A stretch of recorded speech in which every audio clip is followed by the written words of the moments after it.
Բարև ձեզ, Սարվա թեման է, իմ այսօրվա հյուրը Իրանի հարցերով փորձագետ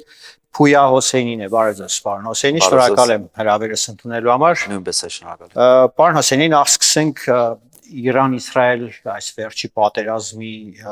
թեմայից, ավարտվել է պատերազմը, թե ուղղակի մտել է նոր փուլ, համեմատաբար ավելի պասիվ փուլ։ Իրանը կասկած ունի, որ այդ զինադադարը, որ եղել է, ժամանակավոր է, մյուս կողմը փորձում է նոր ուժերը վերակայնի եւ Իրանը ամեն ինչի համար է սպասում է, որովհետեւ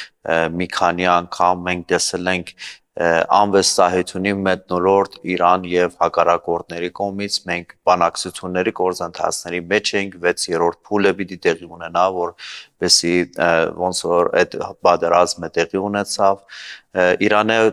մյուս կողմերին ոչ մի վստահություն չունի եւ պատրաստ է ամեն ինչին, պատրաստ է նաեւ նոր փուլի պատերազմին։ Պարոն Հոսեյնի, ինչ ակնկալիք ունի, այսինքն սպասում է Իրանը, որ բանակցությունները կշարունակվեն կամ ինչ սպասումներ ունի այդ բանակցություններից, թե ուղղակի ընդհանրապես բանակցությունների հետ էլ նույնպես հույս չկա։ Իրանը բազը թողել դիվանագիտական գործընթացները, բայց Իրանը ոչ մի հույս չունի, եթե մի քանի անգամ մյուս կողմը Միացյալ Նահանգների հետ մենք պատմությունի մեջ այդ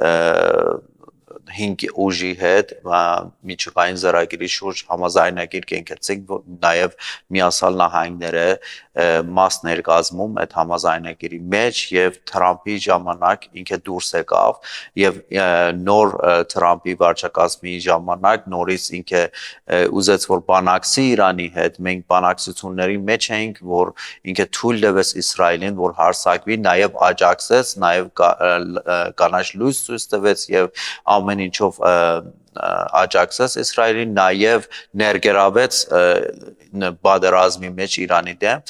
դա անվստահություն է, դա իրենց վարկաբեկեցին, իրենց վստահություն է, իրենց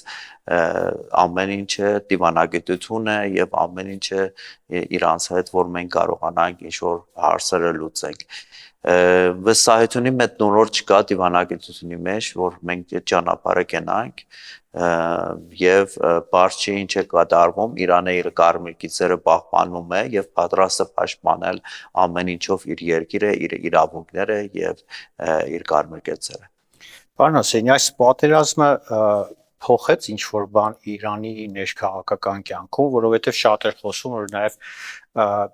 դիմացի ուժերի նպատակը նկատի ունեմ Իսրայելի եւ Միացյալ Նահանգների, նաեւ նպատակներից մեկը այն էր, որպեսզի ներսում Իրանի իշխանափոխություն տեղի ունենա կամ պարտադրեն կամ նպաստեն այդ իշխանափոխությանը, ներքաղաքական առումով պատերազմից հետո ինչ որ փոփոխությունների սպասումներ կան կամ անհանգստություններ։ Պատմությունը ցույց է տվել եւ որ Իրանի վրա եկել է երրորդ արտաքին սպառնալիք եւ արտաքին ագրեսիա Իրանի դեմ ներսում ավելի համախմբված են եղել, ավելի իրենց ներսում ինչ անհամաձայնությունները, խնդիրները մի կողմ են դրել, պատմությունը դա է ցույց տվեց եւ այս անգամ էլ ապացույց եղավ, որ այդպեսին է Իրանի ժողովուրդը, երբ որ արտաքին սպառնալիքը ագրեսիա է լինում իր դեմ, ինքը ներսում ներքին խնդիրները, անհամաձայնությունները, սոցիալական խնդիրները կամ այլ խնդիրները մի կողմ է տնում եւ պաշտպանում է իր երկիրը, փաստը մնում է փաստ Իրանը հիմա Իրանի ներսում ավելի համախմբված են, սաղ դատապարտել են, որովհետեւ անմեղ զոհեր շատ կան եւ Իրանի գիտնականների վրա, հիվանդանոցի վրա հարձակում է կամ Իրանի ազգային հեռուստաընկերությունի որ լրագրողներ են անգամ անհամաձայնություններ ներսում եղել են, բայց դա Իրանի ժողովրդի համար անընդունելի է, նման պահվածք է, նման ագրեսիա է եւ փաստը ցույց տվեց, որ ավելի համախմբված էին, նաեւ նշեմ, որ Իրանում երբ որ ներսում Իսրայելի գործակալների սանսը սկսեց ակտիվանալ եւ աշխատել կամավորները Իրանի ժողովրդի միջից շատ այդ գործակալներին հայտնաբերեցին, օգնեցին կառավարությունին, որ հայտնաբերեն կամավորները քաղաքների մուտքո ելքում կասկածելի մեքենաներ, բեռնատար մեքենաները կայնացնում էին, կամավորական խումբներ էին ստեղծել, ստուգում էին կասկածելի մարդկանց հազանգում էին ոստիկանություն, ազգային անվտանգություն, որպեսզի սպառվեն եւ ժողովուրդը շատ օգնեց այդ սանսի հայտնաբերումը գործակալների Իսրայելի եւ ոչնչացնումը։ Հիմա ինչ վիճակ է խոշոր քաղաքներում, նկատի ունեմ այն քաղաքներում, որոնք ենթարկվել են հրթիռակոծության, նկատի ունեմ արդյոք կյանքը առօրյա այդ ռիթմի վերադարձել է։ Այո, խնդիր չկա, իհարկե, Իրանը միշտ դες նման կարգավիճակում գտնվել է, մենք 8 տարի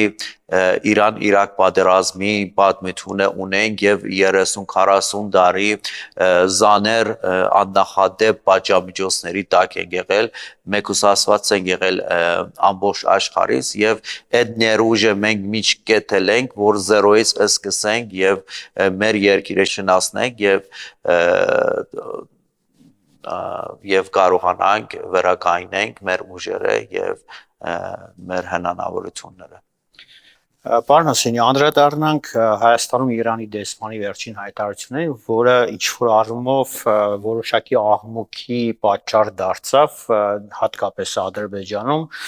Նախ սկսենք այն հարցից, որ դեսպանը, որքան հիշում եմ, հայտարարեց, որ Իրանը տեղեկություններ է ունեցել, որ պատերազմի ընթացքում հարևան երկրների տարածքն է օգտագործվել, չնշելով կոնկրետ որ երկրի։ Նախ ըստ ձեզ ինչ էր մեսիջը դեսպանի Իրանի Հայաստան։ Իրանի անվտանգությունի ուժերը եւ ռազմական ուժերը փաստերը ուսումնասիրում են եւ կասկածներ կան, որ Իրանի կողմից կասկածներ կան, որ հարևան պետությունի կողմից Ադրբեջանին կոնկրետ տեղի ունեցել համագործակցություն այդ գործընթացների մեջ, այդ պատերազմի մեջ եւ իրենց ներգրաված են եղել, աջակցել են համ հետախուզական, համ ԱԹՍ-ները այնտեղից հարձակվել են Իրանի վրա եւ այդ փաստերը մինչեւ պետք է սպասենք մինչեւ Իրանի ազգային անվտանգությունը եւ զինված ուժերը փաստերը ուսումնասիրեն։ Իհարկե ահազանգ եղել Իրանի նախագահի կողմից եւ Ադրբեջանին տեղեկացել է, որ մենք նման տեղեկատվություններ ունենք եւ դուք էլ պետք է ուսումնասիրեք եւ պատասխան տաք եւ իրենց Ադրբեջանի նախագահը եւ իրենց արտաքին գործերի նախարարը երկու անգամ նշել են, որ դա բացառում է, որ մեր երկրից Ադրբեջանից իրենց Իրանի դեմ ինչ-որ գործողություններ լինի, բայց մենք փաստերով ենք շարժվում, իրենց խոսքերը Իրանի մեր համար փաստ չի, փաստերը ուսումնասիրում են եւ ինչ-որ փաստեր կա, որ Իրանի նախագահը ներկայացել է, սպասում ենք մինչև վերջ եւ հետո տեսնենք Իրանը ինչ դիրքորոշում կունենա Ադրբեջանին, Իրանը նախաբես զգուշացել է որ հարևաններին, որ հարևան է, որ Իրանի թշնամիների հետ համագործակցություն մեջ մտնի Իրանի դեմ ագրեսիային եւ Իրանի դեմ պատերազմին, Իրանը այդ երկիրի կպատիժի։ Պարոն Հոսեյնի, հաջորդ, այսպես ասած, աղմուկ բարձրացրած հարցը իսլամական համագործակցության կազմակերպության երկրների արտաքին գործերի նախարարների հետ հավաքի ժամանակ ստորագրված համաձայնագիրներ կամ հայտարարությունը Ստամբուլի, որտեղ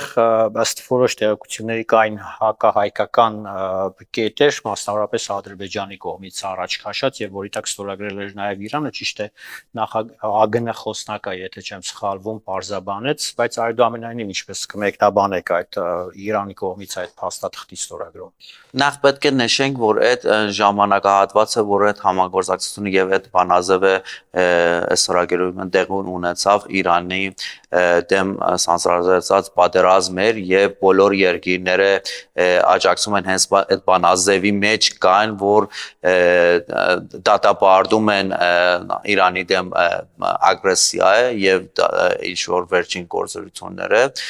դատապարտում են, դրա համար էր Իրանը այն ժամանակահատվածում, որ լարված էր այդ բանազևը ստորագրել է, բայց չի ընդունում Իրանը բոլոր այդ գետերը, որ Հայաստանի դեմ է,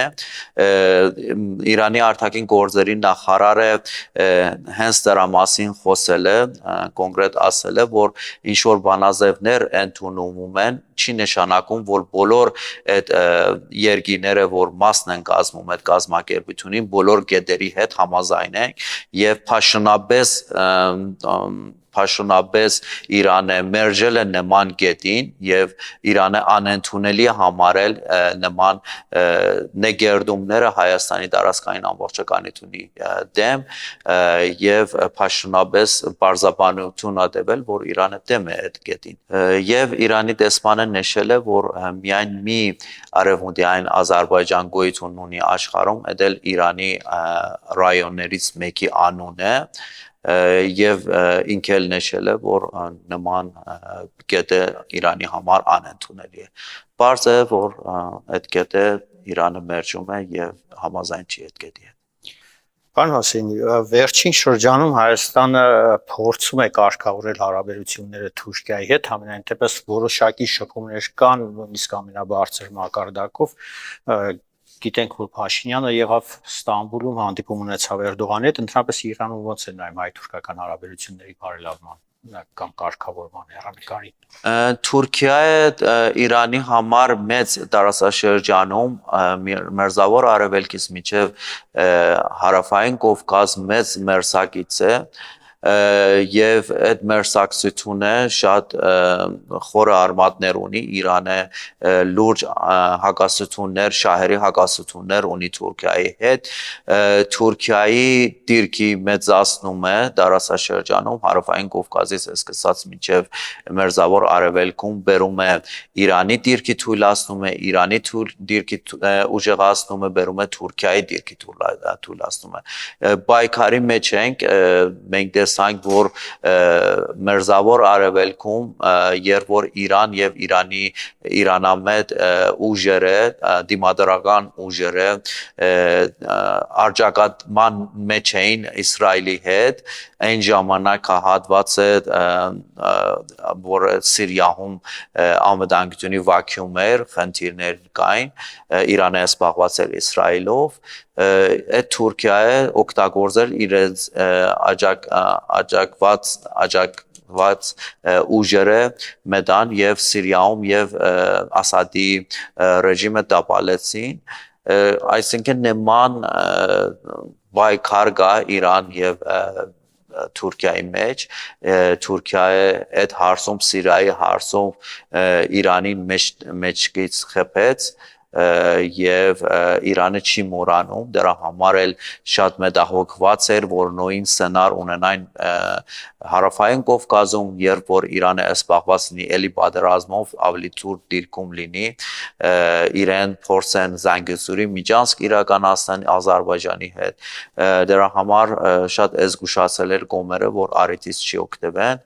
մենք մեծ մերձակից ենք տարածաշրջանում եւ ամեն ինչ անում ենք, որովհետեւ Թուրքիայի արտաքին քաղաքությունը, անկայունությունը մեծանում տարածաշրջանում, բայց Իրանը փորձում է կայունություն մեծանի, իրենց նեգերդումները, իրենց աջակցությունները Ադրբեջանին բերում է անկայունություն տարածաշրջանում եւ Իրանը փորձում է չզուգացնել այդ սպառնալիքները եւ կայունացություն բերի հարավային Կովկասի տարածաշրջանում։ Պարոն Հոսեյնի, Հայաստանը նաեւ ակտիվ հարաբերությունների մեջ է Եվրամիության հետ, մենք գիտենք նաև Եվրամիության եւ Իրանի հետ հարաբերությունները ինչ վիճակում են,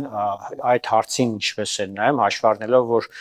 Երևանում Եվրամիության բարձրաստիճան պաշտոնյաներն են եւ հայտարարեցին, որ Հայաստանը եւ Եվրամիությունը ոնց որ նոր փուլ են մտնում համագործակցության հետագա նախագծերի հետ կապված, այսինքն ավելի են սերտացնում համագործակցությունը, Իրանը ոնց է նայում այդ հանգամանքին։ Հայաստանը անկախ երկիր է, իրավունք ունի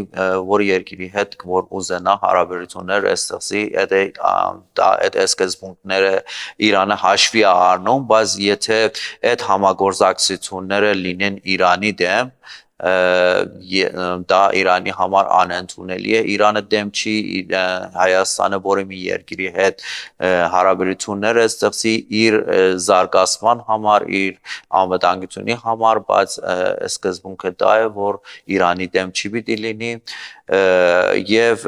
եթե նման բան տեղ ունենա, իհարկե Իրանից լսել ենք որոշ դժգոհություններ, Հայաստանի կողմը փորձում է Իրանին համոզի, որ այդ հարաբերությունները նոր հարաբերությունները, որ նոր փուլի հարաբերությունները Եվրամիությունի հետ Իրանի դեմ չեն, ինչքան որ կարողանա այդ գիծը, այդ զգայուն գիծը պահպանի, Հայաստանը խնդիր չի առաջանա, բայց եթե որոշ երկիրները փորձում են Հայաստանի ներքին գործերի մեջ խառնվեն եւ Իրանի դեմ ինչ որ դրամայություններ ստեղծեն, քաղաքական գիծ տան, ուղղություն տան Հայաստանին, դա Իրանի համար խնդիր է։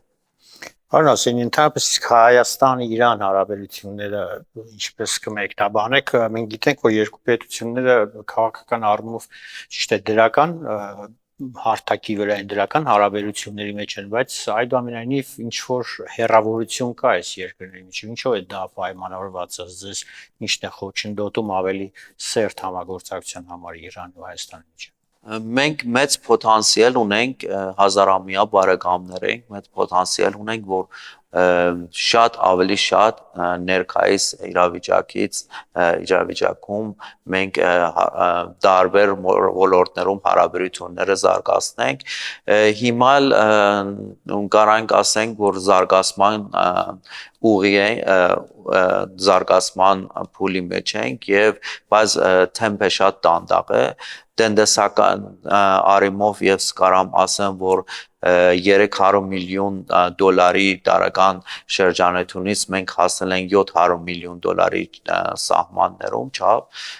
մի քիչ ավելի, ոնց որ բայց երկու երկիրները նպատակ ունեն մինչև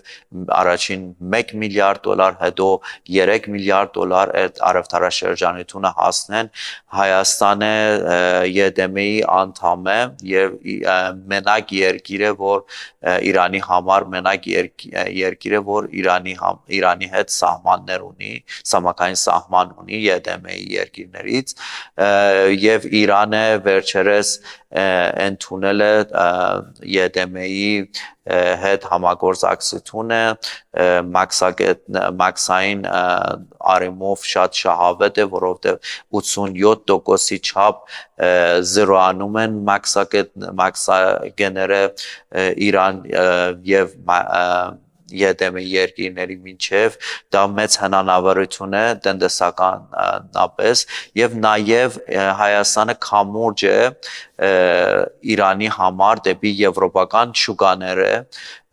եւ այդ հատվածում էլ շատ ահագին պոտենցիալ կա զարգացնելու համար անվտանգությունի առումով մենք շատ բացթողումներ ունենք տարիներ շարունակ նոր փուլ է մեծանում նոր փուլ է եկել որ Իրան եւ Հայաստանը անվտանգությունի առումով համագործակցությունները սկսեն մենք ունեցանք վերջերս Իրան եւ Հայաստանը զորավարժություն այդ զորավարժությունը մի քիչ ավելի շատ թաբոյի կոդրում էր որովհետեւ Իրան եւ Հայաստանի միջև զորավարժությունները ինչ ավելի զգայուն են համ Ադրբեջանի համար համ Թուրքիայի համար համ Արևմուտքի համար միշտ այդպեսի հարցերով ավելի խնդիրահարույց են հանդես եղել, եթե երբ մենք փորձել ենք անվտանգությունի համագործակցությունները ստեղծենք, այդ թաբուը ոնց որ առաջին անգամ կոտրվեց եւ այդպեսի սուր արձագանքներ մենք չունեցանք, դա ինձ թվում է կշարունակի այդ զորավարժությունը ավելի լայնազավալ զորավարժություններ տեղի կունենան ապագայում, մոտ ապագայում եւ իմ կարծիքով իհարկե եւ նաեւ Իրանի պաշտպանությունների նախարարությունը այս է տեղի ունեցավ Հայաստանում որոշ պայմանագիրներ ստորագրվեցին չեն հարաբերակել ինչի մասին է բայց ինձ թվում է որ արդեն սկսել է Իրան եւ Հայաստանի անվտանգության ոլորտի համագործակցությունը որ սա անհրաժեշտ է դարիներ շարունակ մեր համատեղ ուժերով մենք կարանք դարաշրջանում կայունություն մեծնենք խաղաղություն երկարաժամկետ խաղաղություն մեծնենք որովհետև Արցախի պատերազմից հետո ուժային բալանսը խախտվել է դարաշրջանում եւ միայն Իրանը ի վիճակի է որ այդ ուժային բալանսը վերակայնի եւ դրանից ելնելով կարողանանք երկար եւ արդար խաղաղություն ունենանք դարաշրջանում։ Շնորհակալություն պարոն։ Նույնպես շնորհակալություն։ Ես հիշեցնեմ սա օրվա թեման էր իմ զրուցակիցը Իրանի հարցերով փորձագետ Փույա Հոսեյնին էր կհանդիպենք առայժմ։